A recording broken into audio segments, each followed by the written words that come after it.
देखिए, आप लोगों ने मेरा वीडियो देखा होगा, खास करके पिछला वीडियो आप लोगों ने देखा था जिसमें आप लोगों को बंगाल के गवर्नर के बारे में मैंने बताया था। उसके बाद मेरा कल वीडियो आना था लेकिन रुक गया, मेरे स्वास्थ्य कुछ ठीक नहीं था, इस कारण से हम वीडियो अपलोड नहीं कर पाए थे। आज मेरा आप लोग नेक्स्ट वीडियो देखिएगा जो आपके लिए बहुत इंपॉर्टेंट है। अब आने वाली हर क्लास आपको मॉडर्न हिस्ट्री की हम देते रहेंगे। आप स्टेप बाय स्टेप मेरे आने वाले हर वीडियो को ध्यानपूर्वक चीज़ों को देखें और लिखने का प्रयास करें और उसको समझने की कोशिश कीजिए। आप लोगों का धैर्य ही सब कुछ है। तो आइए हम शुरुआत करते हैं, अपने बिना टाइम गवाए अपने टॉपिक पर आते हैं। पिछली चीज़ों को हम आपसे को रिलेट कर देते हैं। जैसे मैंने पिछली क्लास में आप लोगों को क्लाइव के बारे में बताया था। क्लाइव जो था जिसने बंगाल में द्वैत शासन लागू किया था। क्लाइव के बारे में आप लोगों ने और कुछ जाना था कि क्लाइव क्या था। क्लाइव बंगाल का जो था गवर्नर था, बंगाल का गवर्नर था। अगर आपसे पूछा जाए बंगाल का प्रथम गवर्नर कौन था तो रॉबर्ट क्लाइव था। और इसने बंगाल में कैसी व्यवस्था स्थापित की थी तो द्वैत शासन स्थापित की थी। इसी के टाइम पर प्लासी का युद्ध हुआ था। कब हुआ था? सन 1757 में। किसके बीच हुआ था आप लोगों को पता है, नवाब सिराजुद्दौला और अंग्रेजों के मध्य हुआ था। और क्या क्या हुआ था क्लाइव के बारे में, बहुत सारी चीजें हुई थी, लेकिन ये दो चीजें आपके लिए इंपॉर्टेंट थी। इतनी चीजें आप लोगों को जाननी है एग्जाम टू द एग्जाम से या टू द एग्जाम पॉइंट से।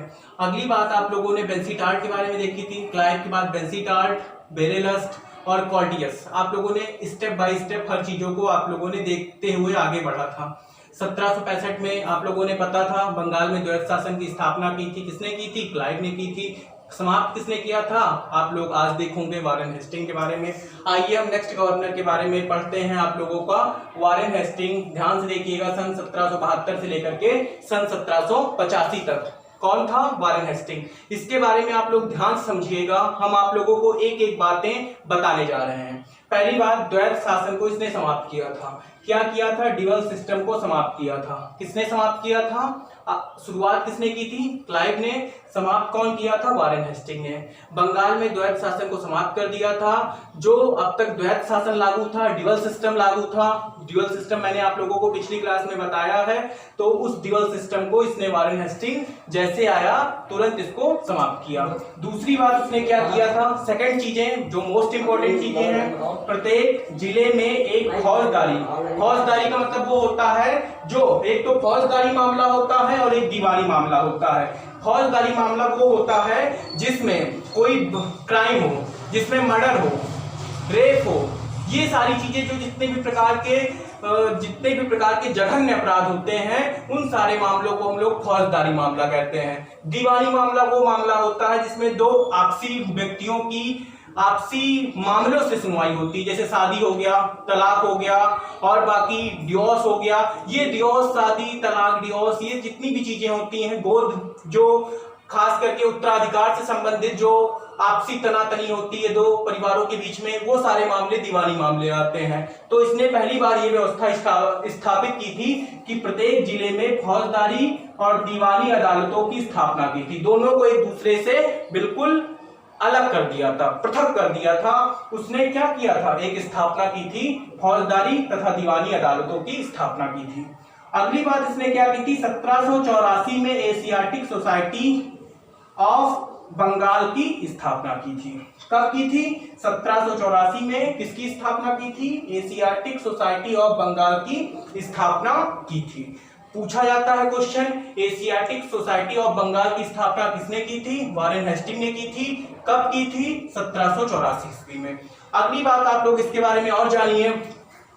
हेस्टिंग के समय बोर्ड ऑफ रेवेन्यू की स्थापना हुई थी। बोर्ड ऑफ रेवेन्यू, रेवेन्यू का मतलब होता है कर, जिसमें कर प्रणाली सारी सिंचित होती है या इकट्ठा की जाती है, उसी को हम लोग बोलते हैं बोर्ड ऑफ रेवेन्यू। इसकी स्थापना किसने की थी? तो हेस्टिंग ने की थी बोर्ड ऑफ रेवेन्यू की स्थापना।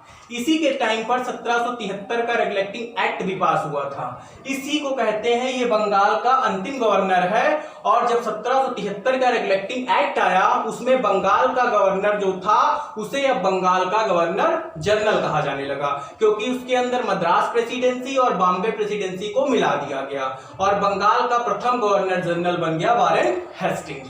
अगली बात, इसी के टाइम पर 1784 में पिट्स इंडिया एक्ट भी आया था, जिसमें बोर्ड ऑफ डायरेक्टर और बोर्ड ऑफ कंट्रोल का गठन किया गया था। अगली बात आप लोग देखिएगा, 1781 में कलकत्ता में प्रथम मदरसा क्या होता है? तो मदरसा आप लोगों को पता है, मुसलमानों की जो प्रथम प्राथमिक शिक्षा होती है वो मदरसों में दी जाती है, और इसने कलकत्ता में सबसे पहली बार प्रथम मदरसे की स्थापना की थी। कब? 1781 में। इतनी बातें आप लोगों को हेस्टिंग के बारे में जाननी है। हेस्टिंग के बारे में कुछ बातें हम आप लोगों को और बताते हैं। हेस्टिंग एक ऐसा था, वारेन हेस्टिंग, इसको हम लोग इस तरीके से समझते हैं कि वारेन हेस्टिंग, इसके ऊपर एक नंद कुमार व्यक्ति थे जो उसके ऊपर आरोप लगाए थे कि ये क्या करते हैं, जो अवध की बेगम है उनसे क्या करते हैं, घूस लेते हैं। इस कारण से घूस लेते हैं, और उस टाइम जो आप लोगों की सुप्रीम कोर्ट की चीफ जस्टिस थी सर एलिजा इम्पे और वारेन हेस्टिंग के साथ मिल जाती हैं और उस नंद कुमार को क्या कर देती हैं, फांसी चढ़वा देती है। मतलब एक दोषी व्यक्ति को, जो एक दोषी व्यक्ति रहता है, जो एक दोषी व्यक्ति को निर्दोष बना देते हैं और निर्दोष व्यक्ति को दोषी बना देते हैं। इस कारण से नंद कुमार को फांसी दी जाती है, उसको झूठे आरोप में फंसा करके। और कौन फंसाता है? Warren Hastings sir Elijah Impey के साथ मिलकर के। जब बाद में इसकी जांच होती है तो इनके ऊपर क्या लाया जाता है, इम्पीचमेंट, जिसे हम लोग बोलते हैं महाभियोग। कहां पे लाया जाता है? इनके ऊपर महाभियोग की प्रक्रिया लाई जाती। पूछा जाता है कौन सा ऐसा गवर्नर जनरल है जिसके ऊपर महाभियोग की प्रक्रिया लाई गई थी? तो कौन है? Warren Hastings. याद रखे रहेगा, महाभियोग आर्टिकल, अब आपके संविधान में आर्टिकल 61 में इसका उल्लेख है, जिसमें राष्ट्रपति के ऊपर ऐसी प्रक्रिया लाई जाती है। और कई सारे पदाधिकारी हैं लेकिन उनके ऊपर महाभियोग जैसी प्रक्रिया लाई जाती है, लेकिन राष्ट्रपति के ऊपर महाभियोग की प्रक्रिया लाई जाती है। तो इतनी बातों को आपने वारेन हेस्टिंग के बारे में देखा। और इसके बारे में आप लोगों को क्या जानना है? वारेन हेस्टिंग के बारे में, वारेन हेस्टिंग के बारे में आप लोगों को जानना है इसका टेन्योर कब है, 1772 से 1785। इसके टाइम पे क्या हुआ था तो आप लोगों को पता है, इसके टाइम पर बहुत सारी चीजें हुई थी। आप लोगों को हम स्टेप बाय स्टेप चीजों को समझाने का प्रयास करते हैं। अगला 1781 में आप लोगों ने देखा कलकत्ता में प्रथम मदरसे की स्थापना किसने किया था? वारेन हेस्टिंग ने। आप लोग जान ही रहे हैं। इसी के टाइम पर आप लोग जानते होंगे प्रथम आंग्ल मैसूर युद्ध आप लोगों का कब चला था? 1764 से लेकर 1767 तक। और उसके बाद आप लोग देखते होंगे जो द्वितीय आंग्ल मैसूर युद्ध चला था 1780 से लेकर के 1784 के बीच में। और तृतीय आंग्ल मैसूर युद्ध 1790 से लेकर के 1792। और चतुर्थ आंग्ल मैसूर युद्ध कब हुआ था? 1799 ईस्वी में। वो सब आगे हम डिस्कस करेंगे मैसूर युद्ध के बारे में। लेकिन इसके टाइम पर आप लोगों को एक संधि ध्यान रखनी है, 1775 से लेकर के 1782 तक चली थी, उसे हम लोग बोलते हैं प्रथम आंग्ल मराठा युद्ध, या उसी को हम लोग बोलते हैं सलाबाई की संधि। क्वेश्चन आता है कि किस गवर्नर जनरल के समय प्रथम आंग्ल मराठा युद्ध हुआ था? तो किसके टाइम पे हुआ था? वारेन हेस्टिंग के टाइम पे, 1775 से लेकर के 1782 ईस्वी तक। इसमें हम आगे डिटेल करेंगे। इसमें अंग्रेजों की जीत हुई थी और मराठा हार गए थे। इसको हम आगे और ब्रीफ में बताएंगे जब आप लोगों को एक स्वतंत्र प्रांतीय राज्य पढ़ाएंगे, मराठा, अवध, पेशवा, ये सब कुछ। लेकिन इतनी बातें आप लोगों को जाननी है वारेन हेस्टिंग के बारे में। नेक्स्ट गवर्नर आता है सर जॉन मैकरफसन।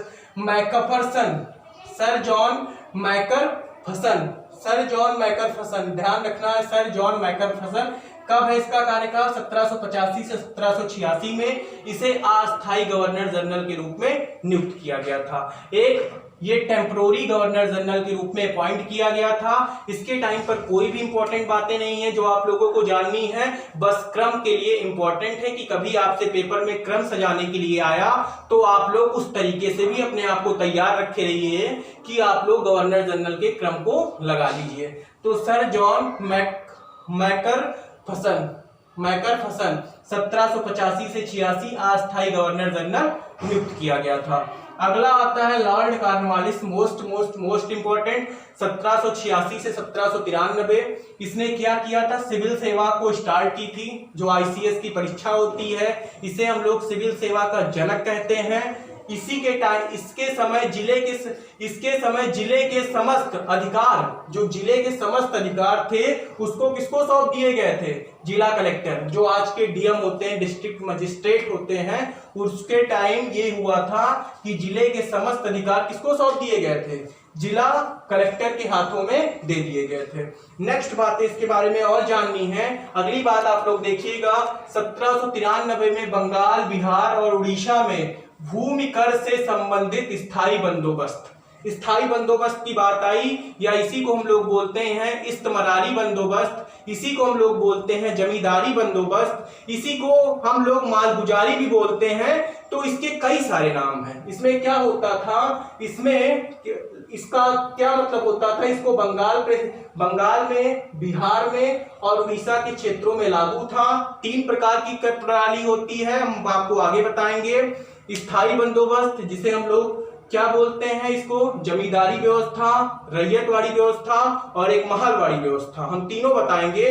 जमींदारी व्यवस्था में भूमि का मालिक जमींदार होता है, रैयतवाड़ी में किसान होता है और महलवाड़ी में कोई नहीं होता, बल्कि एक पूरा गांव सामूहिक रूप से वहां पे क्या करता है, अपना कलेक्शन करता है और अंग्रेजी सेना का कोई अधिकारी जाता है और सारे कलेक्शन को लेकर के वहां से चला आता है।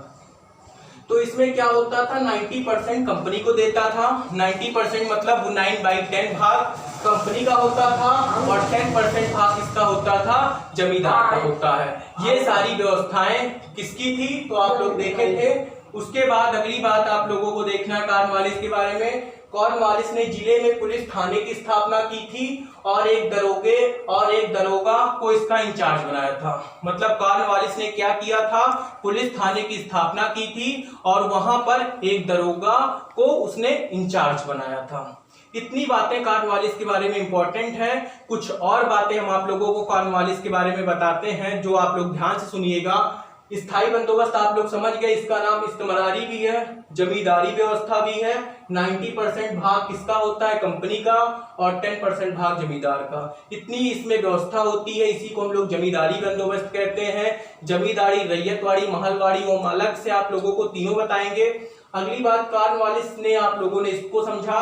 कॉर्नवालिस का समय आप लोगों को पता है कब से? 1786 से 1793। अब आप लोगों को मैंने अभी आप लोगों को बताया क्या, द्वितीय आंग्ल मैसूर युद्ध कब हुआ था? 1780 से 84 के बीच में। हम आप लोगों को आगे बताएंगे द्वितीय आंग्ल मैसूर युद्ध में क्या होता है। द्वितीय आंग्ल मैसूर युद्ध में जो हैदर अली होता है उसकी मृत्यु हो जाती है।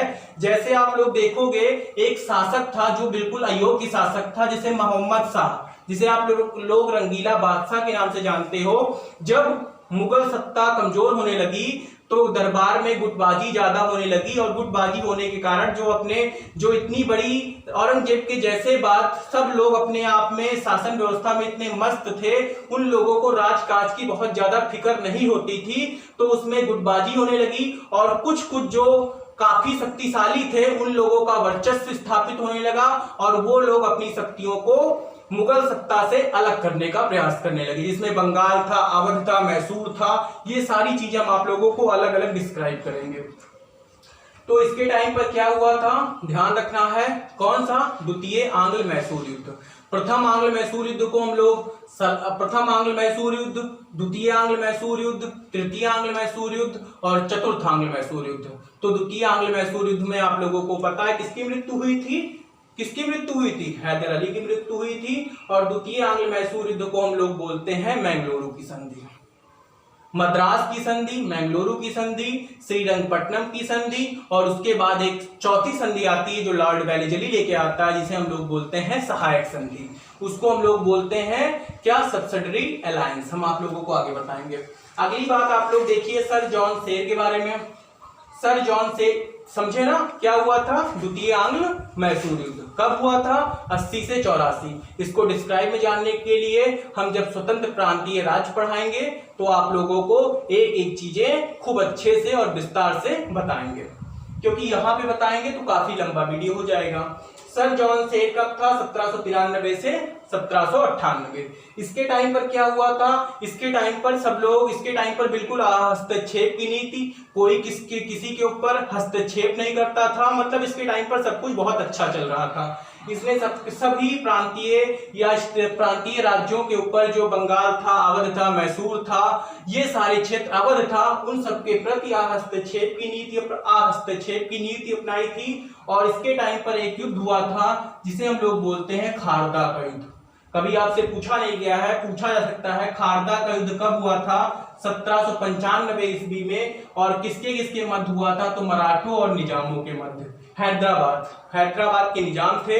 और जो इधर आप लोग हैदराबाद आप लोग देख रहे होंगे, आंध्रा का भाग, आंध्रा और आंध्र तेलंगाना का जो हिस्सा और मराठों का जो आधुनिक महाराष्ट्र का हिस्सा था, इनके बीच में भी संघर्ष होता था। तो संघर्ष को हम आगे बताएंगे क्या संघर्ष होता था। तो इनके बीच में एक युद्ध हुआ था। कौन सा युद्ध है? खारदा का युद्ध। आपसे पेपर में पूछा जाएगा खारदा का युद्ध किसके किसके बीच में हुआ था? मराठों एवं निजामों के मध्य। अगला सर एलर्ड क्लार्क। बस इसके बारे में इतनी बातें इंपॉर्टेंट है। सर एलर्ड क्लार्क का मतलब क्या था? कब आया था? 1 साल के लिए। ये भी एक अस्थायी गवर्नर था। इसके टाइम पर इसे अस्थायी गवर्नर जनरल नियुक्त किया गया था। अस्थायी मतलब टेम्परोरी गवर्नर जनरल इसको बनाया गया था। आप लोग क्रम के हिसाब से याद करना है, बाकी अनइम्पोर्टेंट है, इससे क्वेश्चंस नहीं आएंगे। लेकिन कभी कभी क्वेश्चंस आप लोगों को क्रम से आने लगेंगे, तो आप लोग इन बातों को ध्यान रखे रहिएगा। अगला क्वेश्चन है लॉर्ड वेलेजली। मोस्ट इंपॉर्टेंट है। इनका कार्यकाल कब है? 1798 से 1805। इसके टाइम पर क्या हुआ था? तो लॉर्ड वेलेजली ने सहायक संधि, सब्सिडरी अलायंस, मैंने सब्सिडरी अलायंस बताया था आप लोगों को। अंग्रेज लोग कहते थे हम आपके आंतरिक मामलों में हस्तक्षेप नहीं करेंगे, लेकिन बाह्य मामलों में हम आपके हस्तक्षेप करेंगे। यहां तक कि जो आप लोगों की सेना रहेगी वो आपकी नहीं रहेगी बल्कि मेरी सेना रहेगी, लेकिन उसका जो कोष होगा वो आप लोग दोगे, हम नहीं देंगे। मतलब एक तरीके से आप लोग ये कहिए कि पूर्ण रूप से अपना अधिकार नहीं जमा पा रहे थे, लेकिन आंशिक रूप से अपना अधिकार जमाने की दबदबा बना रहे थे, कोशिश कर रहे थे। तो सहायक संधि उसी को कहते हैं। और सहायक संधि का मतलब आप लोग समझ ही गए होंगे, सब्सिडरी अलायंस है। सब्सिडरी अलायंस का मतलब आप लोग समझ गए होंगे कि सहायक संधि क्या होता है, आप लोग उसको बता दिए हैं। आप लोग सहायक संधि का मतलब आप लोग सब्सिडरी अलायंस, इंग्लिश में सब्सिडरी अलायंस बोलते हैं। अगली बात, वेलेजली को हम लोग बंगाल का शेर बोलते हैं। वेलेजली को हम लोग बंगाल का शेर बोलते हैं। अगली बात, वेलेजली के समय पे वेलेजली ने 1800 में नागरिक सेवा में भर्ती युवकों को प्रशिक्षण देने के लिए फोर्ट विलियम कॉलेज की स्थापना की थी। कब की थी? फोर्ट विलियम कॉलेज की स्थापना कब की थी? 1800 ईस्वी में नागरिक सेवा में भर्ती के लिए युवकों को प्रशिक्षण देने के लिए इसने क्या किया था? तो फोर्ट विलियम कॉलेज की स्थापना की थी। कब की थी? 1800 में। आप लोग देखिए इतनी बात को, किसके टाइम पे? ये लॉर्ड वेलेजली। कार्यकाल कब है? 1798 से 1805। इसके बारे में कुछ और बातें जानिए। सबसे पहली बार सहायक संधि किसके ऊपर थोपी गई थी? तो हैदराबाद के ऊपर। कब थोपी गई थी? 1798। हैदराबाद, फिर मैसूर और तंजौर के ऊपर 1799 में। मैसूर और तंजौर के ऊपर कब? 1799 में। फिर अवध के ऊपर 1801 में। पेशवाओं के ऊपर 1802 में। इसी तरीके से आप लोगों को जानना है सबसे पहली बार किसके ऊपर थोपी गई थी? तो हैदराबाद के निजाम के ऊपर। कब? 1798 में। ये क्वेश्चन आपसे पूछा जाता है। और एक बात आप लोग फिर से, इतने गवर्नर जनरल को आप लोग बस आज देखिएगा, ज्यादा हम नहीं बताएंगे क्योंकि आप लोग चीजों को रिकॉल कर पाइए कि आप लोग कम पढ़िए, लेकिन जो पढ़िए आप लोगों के दिमाग में एकदम से बात बैठ जाए। कम पढ़िए, ज्यादा ना पढ़िए, लेकिन जितनी चीजों को पढ़िए वो आप लोग को बिल्कुल एकदम से कंठस्थ हो जाए, रट जाए, तो आप लोगों का पढ़ाई सार्थक होता है। उसको मानते हैं कि मेरी पढ़ाई आज जितना पढ़े उतनी चीजों को हम ग्रास्प कर पाए, उतनी चीजों को कैच कर पाए, वही आप लोगों की असली पढ़ाई का मकसद होता है। तो आप लोग देखें वारेन हेस्टिंग के बारे में, 72 से 85। फिर से हम एक बार रिकॉल कराते हैं। द्वैध शासन को समाप्त किया था। प्रत्येक जिले में फौजदारी तथा दीवानी अदालतों की स्थापना की थी। 1784 में एशियाटिक सोसाइटी ऑफ बंगाल की स्थापना की थी। हेस्टिंग के समय बोर्ड ऑफ रेवेन्यू की स्थापना हुई थी। 1781 में कलकत्ता में प्रथम मदरसे की स्थापना हुई थी। और इसी के टाइम पर क्या हुआ था? अगली बात आप लोग, इसी के टाइम पर क्या हुआ था, न्यायिक हत्या की गई थी। न्यायिक हत्या का मतलब ये था कि किसी, जो सोचिए, जो कोई दोषी व्यक्ति ना हो उसको दोषी बना देना, और जो निर्दोष था उसको क्या कर देना, उसको बाइज्जत बरी कर देना। ये क्या है, एक प्रकार से कानून की हत्या करना है। इसलिए इस घटना को हम लोग इतिहास में न्यायिक हत्या के नाम से जानते हैं। तो आप लोगों ने देखा, और इसने सुरक्षा प्रकोष्ठ प्रणाली का भी गठन किया गया था। पूछा जाता है सुरक्षा प्रकोष्ठ प्रणाली का गठन किसने किया था, तो कौन किया था, वारेन हेस्टिंग ने। इसी के टाइम पर 1773 का रेगुलेटिंग एक्ट, इसी के टाइम पर 1784 का Pitt's India act. Lord Cornwallis के बारे में आप लोगों ने देखा, सिविल सेवा का जनक। इसके समय जिले के समस्त अधिकार जिला कलेक्टर के हाथों में दिए गए। 1793 में बंगाल, बिहार, उड़ीसा में स्थायी बंदोबस्त लागू हुई थी। और आप लोग देख रहे हैं कि लागू का 90% कंपनी और 10% जमींदार। कॉर्नवालिस ने जिले में पुलिस थाने की स्थापना की गई थी, और इसी के टाइम पर एक नया पद दरोगा बनाया गया, और दरोगा को उस पुलिस थाने का इंचार्ज बनाया गया। जैसे आज है, आज की व्यवस्था जैसे है कि एक थाना होता है, उसका थाना इंचार्ज किसको कहते हैं, जो दरोगा होता है वहां का। सर जॉन सेर खारदा का युद्ध मराठों और निजाम के मध्य कब हुआ था, 95 में। सर एलर्ड क्लार्क अस्थायी गवर्नर के रूप में नियुक्त किए गए। अनइम्पोर्टेंट है सर एलर्ड क्लार्क, कोई इंपॉर्टेंट नहीं है। लॉर्ड वेलेस्ली 1798 से 1805 सहायक संधि को शुरू की गई थी, और वेलेस्ली ने 1800 में नागरिक सेवा में भर्ती हेतु युवकों के लिए फोर्ट विलियम कॉलेज की स्थापना की थी। और इसने क्या किया था, इसने हैदराबाद के ऊपर सहायक संधि थोपी थी, मैसूर के ऊपर, तंजौर के ऊपर, अवध के ऊपर। कम से कम आप लोगों को क्रम डेट के साथ याद होना चाहिए। हिस्ट्री में डेट बहुत इंपॉर्टेंट है, डेट और सीक्वेंस, यही हिस्ट्री है। जिस दिन आप लोगों को डेट और सीक्वेंस आ गया, हिस्ट्री आप लोगों को आसान लगने लगेगी। जैसे ज्योग्राफी में आप लोगों को मैपिंग आ जाती है तो ज्योग्राफी आसान लगने लगती है। हिस्ट्री में डेट और आप लोगों को क्रम, ये आप लोग को याद नहीं करना, बल्कि कई बार चीजों को लिखना है तो अपने आप याद हो जाएगी। चीजों को रिकॉल करा करिए, चीजों को समझिए, समझने का प्रयास ज्यादा कीजिए कि हमसे कम रटा जाए। चीजों को जब तक आप एक दूसरे से कनेक्ट कर लोगे, आप लोग उतना ही अच्छा कर पाओगे। तो यहां तक लॉर्ड वेलेस्ली तक मैंने आप लोगों को बताया। इसके बाद भी कई सारे हैं, वार्लो हैं, उसके बाद आप लोग मिंटो देखोगे, हेस्टिंग देखोगे, उसके बाद आप लोग लॉर्ड विलियम बेंटिंग देखोगे। तो इसको हम आगे की क्लास में डिस्कस करेंगे। बस आज का मेरा यही वीडियो आप लोगों को यहीं पर खत्म करते हैं। आगे का नेक्स्ट वीडियो हम अगले दिन आप लोगों के लिए अपलोड करेंगे। आप जरूर बताइएगा ये वीडियो आप लोगों को कैसा लगा, और जैसा भी लगा हो तो आप इसको लाइक, शेयर और कमेंट जरूर कीजिए।